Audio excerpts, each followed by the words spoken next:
I hope you won't laugh if I were to like tell you the right answer, but then to unwind, I just go more into data.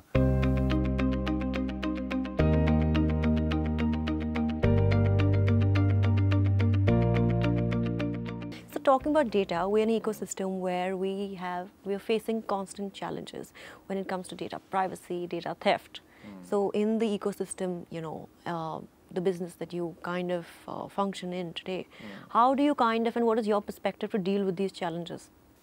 Look, there's this data theft and unethical marketing happens when you don't have a relation with the consumer.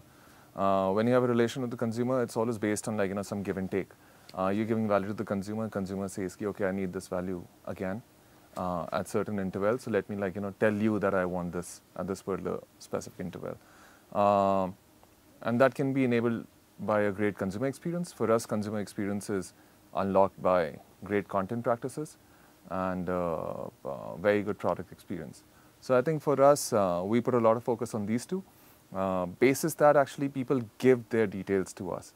That, hey, you know what, I'm ABC looking for ABC car, help me further. Connect with me on WhatsApp. And if you're connected on WhatsApp, you're pretty much talking to a person from a one-on-one level on his most often used app as a brand now. As I said, this stage doesn't happen quickly. The consumer experience, the more pristine it is, the better off you will be in terms of getting that person to say, hey, you know what, I trust you. Here are my details, and talk to me further whenever you have more details. We constantly talking about online, offline, and people want to search a car today. They go online, search for it, right? How do you kind of get this entire seamless ecosystem in place? It's obviously easier said than done. Yeah. The offline online integration. Could you share some your thoughts on that? So there's certain things which are easier to control, like the online piece. We are digital natives, so for us it's almost in our DNA. We found that car buying is sequential in nature with certain time intervals in between. So it's fairly predictive.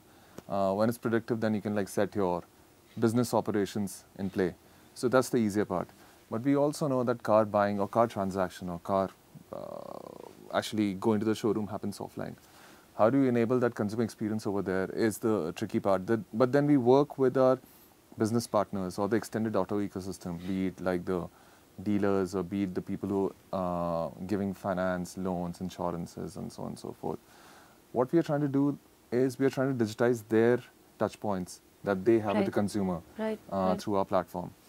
So we work with our partners and we digitize their experiences. To give you an example, like a dealer, a salesperson and a dealer, in an olden time, he'll have a register of some 20 people names, isko phone karna hai, isko phone karna hai, nahi kiya and all. Through our dealer apps, this guy can actually enable a lot of those in real-time perspective.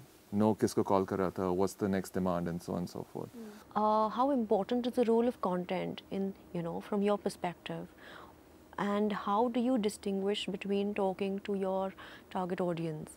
Because at one level you're talking to the auto geek, at one level, if I can say so. On the other, maybe someone who's not so evolved but wants to know. So what is your approach to that?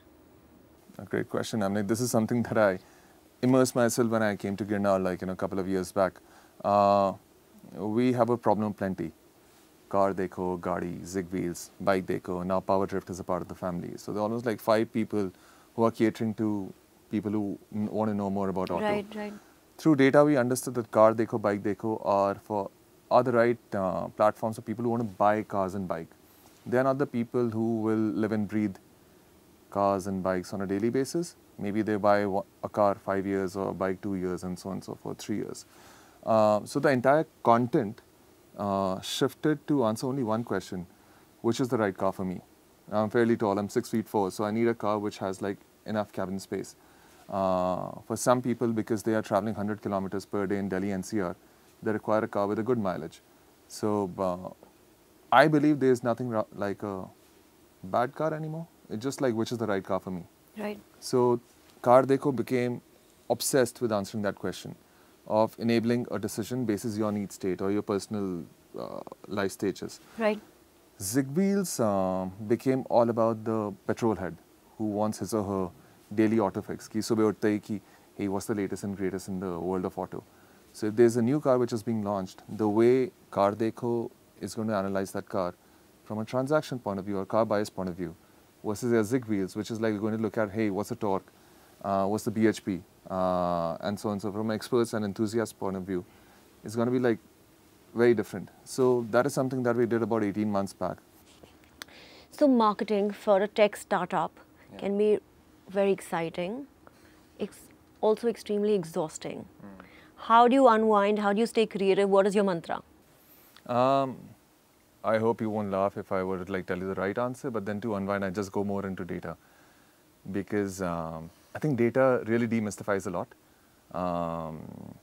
So for me, I'm like, having been at OLX and at Ginnar as a CMO, we get access to a lot of data, and data can be a little bit paralyzing to people who are not at ease with it, and it can be a liberator for people who are at ease with it. So fortunately, I'm in the latter half. It just like makes my work day shrunk into like, rather than a 10 to 12 hour work day, it just becomes like a 7 to 8 hours work day because my decisions are faster. Right. And that is the biggest enabler to like not get exhausted. Right. So for me, actually data enables me to work faster, smarter.